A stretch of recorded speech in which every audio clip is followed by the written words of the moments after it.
Assalamualaikum warahmatullahi wabarakatuh. Perkenalkan, nama saya Den Febri Anggara, NPM 1904290046 dari Fakultas Pertanian Universitas Muhammadiyah Sumatera Utara.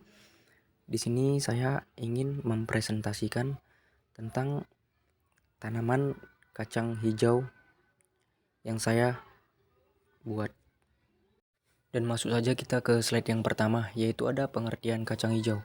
Kacang hijau atau Pycna radiata L merupakan salah satu jenis kacang-kacangan yang banyak diusahakan di Indonesia, seperti halnya kacang tanah dan kedelai.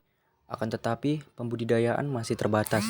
Sebaliknya, pembudidayaan kacang hijau lebih mudah dibandingkan dengan kacang-kacangan lainnya, karena mempunyai daya adaptasi yang tinggi, umur yang relatif pendek, dan cocok ditanam di lahan yang kurang air.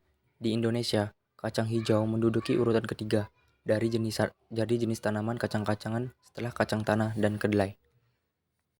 Lanjut ke slide 2, yaitu ada prospek tanaman kacang hijau di Indonesia. Potensi pengembangan kacang hijau di Indonesia masih terus menjadi andalan bagi petani tanaman pangan. Di samping harga yang stabil, menguntungkan serta berumur pendek, antara 55-65 hari. Kacang hijau mampu tumbuh di lahan tidak subur. Cara budidayanya pun mudah dan minim biaya perawatan. Dan Kementerian Pertanian khususnya Direktorat Jenderal Tanaman tetap berusaha mendorong produksi kacang hijau melalui bantuan pemerintah kepada kelompok tani seluas 5.000 hektar di 5 provinsi sentra produksi, yaitu Jawa Barat, Jawa Tengah, Jawa Timur, Nusa Tenggara Timur, dan Sulawesi Selatan pada tahun 2018, dan akan ditingkatkan di tahun 2019 seluas 6.500 hektar. Bantuan tersebut digunakan untuk perbaikan budidaya dan perbaikan varietas berupa benih dan saprodi. Lanjut di slide yang ketiga, yaitu ada syarat tumbuh tanaman kacang hijau. Adapun syarat tumbuh dari tanaman kacang hijau yaitu harus memenuhi tekstur tanah yang digunakan, yaitu tanah liat berlempung yang banyak, mengandung bahan organik, berareasi, serta memiliki drainase yang baik. Struktur lahan pertanian yang digunakan yaitu tanah yang cukup gembur dengan pH antara 5,8 sampai 7,0, namun yang optimal yaitu 6,7. Di slide yang keempat ada pemupukan kacang hijau.